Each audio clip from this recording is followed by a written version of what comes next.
और इससे पहले कि हम वो दोनों की दोनों थ्योरीज डिस्कस करें, हम लोग पहले कुछ डिस्कस कर लेते हैं कि मोबाइल सीरीज़ चल कैसे रही है। सो गाइज़, अगर आप लोग इस चीज़ को फॉलो नहीं कर रहे हो तो मैं आप लोगों को बताता चलूँ कि फार्मिंग सिमुलेटर मोबाइल सीरीज़ जो है वो जो इसका प्रीवियस रिलीज़ पैटर्न था उसके मुताबिक हर 2 साल बाद हमें एक new mobile farming simulator game देखने को मिलता था। यानी कि लेट्स सपोज़ अगर हम फार्मिंग सिमुलेटर 14 से स्टार्ट करें तो उसके बाद जो फार्मिंग सिमुलेटर 16 आया था मोबाइल के लिए वो 2 साल बाद आया था। फिर उसके बाद फार्मिंग सिमुलेटर 18 आया, वो 2 साल बाद आया था। फिर उसके बाद फार्मिंग सिमुलेटर 20 आया, वो भी 2 साल बाद आया। फार्मिंग सिमुलेटर 20 के बाद फार्मिंग सिमुलेटर 23 आई, वो थोड़ा लेट हो गई थी लेकिन तकरीबन 2 साल का ही जो है वो डिफरेंस निकल के आ रहा था। लेकिन अब प्रॉब्लम ये आ रही है कि फार्मिंग सिमुलेटर 23 को रिलीज़ हुए 2 साल से ज़्यादा का टाइम होने वाला है और अभी तक जेट सॉफ्टवेयर वालों ने गेम तो क्या, गेम का एक जो है वो लोगो तक नहीं रिवील करा। तो आखिर वजह क्या है, क्यों जेट सॉफ्टवेयर वाले इतना डिले किए जा रहे हैं गेम को, और गेम आएगी भी या नहीं? तो गाइज़, मेरी जो गट फीलिंग बोल रही है, गेम तो हमें इवेंचुअली देखने को मिलने ही वाली है, ठीक है?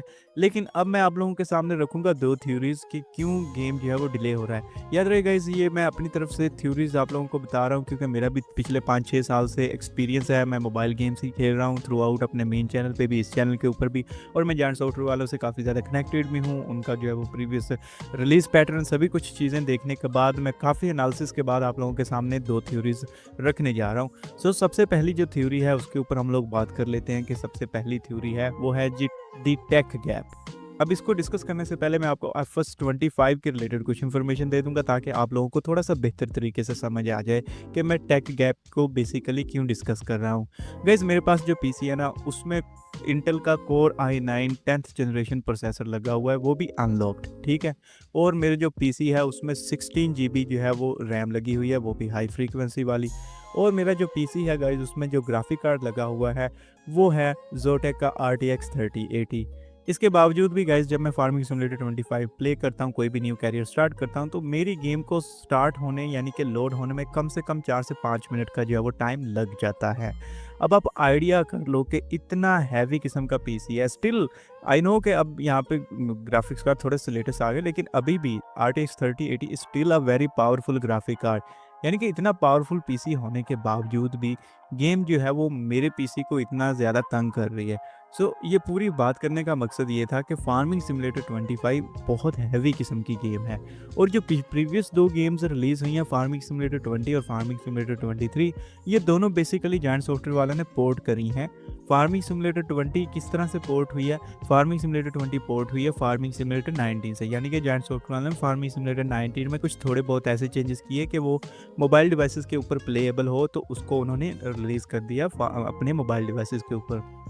इसी तरह से अगर हम फार्मिंग सिमुलेटर 23 की बात करें, तो जो मैं वो उसको वेरी हाई ग्राफिक सेटिंग के ऊपर अपने आईपैड के ऊपर खेल रहा होता हूँ, तो कई सीन ऐसे आते हैं कि मुझे मतलब मैं जेनुइनली शॉक हो जाता हूँ कि यार मैं फार्मिंग सिमुलेटर 23 खेल रहा हूँ, फार्मिंग सिमुलेटर 22 खेल रहा हूँ, ठीक है? मतलब वो भी इतनी ज़्यादा सिमिलर है फार्मिंग सिमुलेटर 22 से। तो ये प्रीवियस जो लास्ट दोनों गेम्स मोबाइल के लिए हैं, ये दोनों पोर्ट हुई हैं अपने पीसी वर्जन्स से। तो अब फार्मिंग सिमुलेटर 25 इतना हैवी गेम है और उसमें अभी भी बहुत ज़्यादा मसले चल रहे हैं, उसमें बग्स हैं बहुत ज़्यादा, उसमें ऑप्टिमाइजेशन के इश्यूज़ हैं, उसके ग्राफिक्स के अलग से मसले चल रहे हैं। तो ऐसी गेम को आई थिंक कि जायंट सॉफ्टवेयर वालों को नेचुरली काफ़ी ज़्यादा टाइम लगने वाला है मोबाइल के ऊपर पोर्ट करने के लिए। अब यहाँ पे मोबाइल की मार्केट में भी अलग से ही लोचा चल रहा है। अब जो फ्लैगशिप फ़ोन्स हैं उनमें तो प्रोसेसर अच्छा होता है, लेकिन जो मिड रेंज फ़ोन्स आ रहे हैं भई उनमें प्रोसेसर में कोई इतनी ख़ास इम्प्रूवमेंट नहीं आ रही। जो मिड रेंज डिवाइसेज़ या लो एंड डिवाइसेज़ हैं उनमें प्रोसेसर इम्प्रूव होने के बजाय दिन ब दिन जो है वो बद से बदतर होते जा रहे हैं। अब मीडियाटेक के फ़ोन्स को देख लो, मतलब उनमें अब मैं बहुत ज़्यादा टेक्निकल डिटेल में नहीं जाऊँगा, लेकिन कै ओवरऑल मैं यही बात कर रहा हूँ कि हमारे फ़ोन्स के प्रोसेसर या तो अटके हुए हैं एक स्पेसिफिक जगह के ऊपर, या दिन कुछ जो कंपनीज़ है वो अभी उल्टा मज़ीद वर्स्ट किस्म के प्रोसेसर डाल रही हैं। अब ऐसी डिवाइसेस के ऊपर वो एक ऐसा गेम लॉन्च करें जो कि 80% डिवाइसेस के ऊपर रन ही ना करे, तो ये तो गाइज़ एक फेल्ड बिज़नेस मॉडल हुआ ना। मेरा ख्याल है कि जायंट सॉफ्टवेयर वालों को इस दफ़ा फार्मिंग सिमुलेटर 25 पोर्ट करने में काफ़ी ज़्यादा प्रॉब्लम्स आ रही हैं मोबाइल डिवाइसेस के ऊपर। इस वजह से उनको ज़्यादा टाइम लग रहा है। अगर उन्होंने नेक्स्ट गेम जो है वो FS 25 के बेस के ऊपर निकालना हुआ मोबाइल के ऊपर, तो फिर इसमें नेचुरली अभी और भी जो है वो टाइम लगने वाला है। गाइज़, अब हम बात कर लेते हैं दूसरी थ्योरी के ऊपर। जैसा कि अभी हम लोगों ने डिस्कस किया कि गेम फार्मिंग सिमुलेटर 25 बहुत ज़्यादा हैवी है, लेकिन ऑन द अदर हैंड हमारे जो मोबाइल डिवाइसेज़ हैं उनके प्रोसेसर उस हिसाब से इम्प्रूव नहीं हो रहे। तो अब ये जो इतना ज़्यादा गैप आ रहा है, हो सकता है कि जायंट सॉफ्टवेयर वाले सिंपली फार्मिंग सिमुलेटर 25 की बेस के ऊपर गेम निकाल ही ना रहे हों मोबाइल डिवाइसेस के लिए। हो सकता है कि वो फार्मिंग सिमुलेटर की जो नेक्स्ट मोबाइल गेम है उसको ग्राउंड अप से बना रहे हों, ताकि वो मोबाइल डिवाइसेस के ऊपर चल सके। अब ज़ाहिर सी बात है, डेवलपर्स को भी फ़ायदा तो तभी होगा ना जब वो ज़्यादा से ज़्यादा डिवाइसेस के ऊपर गेम अपनी जो है वो सेल करेंगे, ठीक है?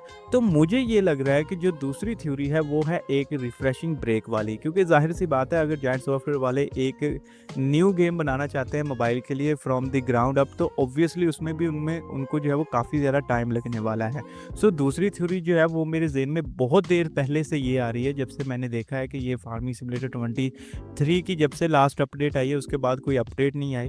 तो मेरे माइंड में ना ये दूसरी थ्योरी उस वक्त से इसी तरह से खुलबुल कर रही है कि भाई इतना टाइम हो चुका है, अब या तो गेम जो है वो इनसे बन नहीं पा रही, ठीक है, उस हिसाब से कि ज़्यादा डिवाइसेस के ऊपर चल रहे, या फिर दूसरा प्रॉब्लम 100% यही होने वाला है कि ये ऐसा गेम बनाने की कोशिश कर रहे होंगे कि जो बेसिकली ज़्यादा से ज़्यादा मोबाइल डिवाइसेस के ऊपर रन करे। हो सकता है हमें कोई फार्मिंग सिमुलेटर 18 जैसी गेम देखने को मिले, जो मतलब कि काफ़ी हद तक फार्मिंग सिमुलेटर 18 जैसी हो, लेकिन उसमें जो मशीनरी हो वो न्यू हो, उसमें क्रॉप्स ज़्यादा हों, उसमें जो है वो थोड़ा-से फीचर्स ज़्यादा हों, उसमें फर्स्ट पर्सन पर्सपेक्टिव समहाउ किसी तरह से ऐड कर दे, ठीक है? तो ये एक बहुत बड़ा पॉसिबिलिटी हो सकता है। देखो फार्मिंग सिमुलेटर 18 तो मतलब चलते-फिरते किसी भी मोबाइल के ऊपर चल जाती है, ठीक है?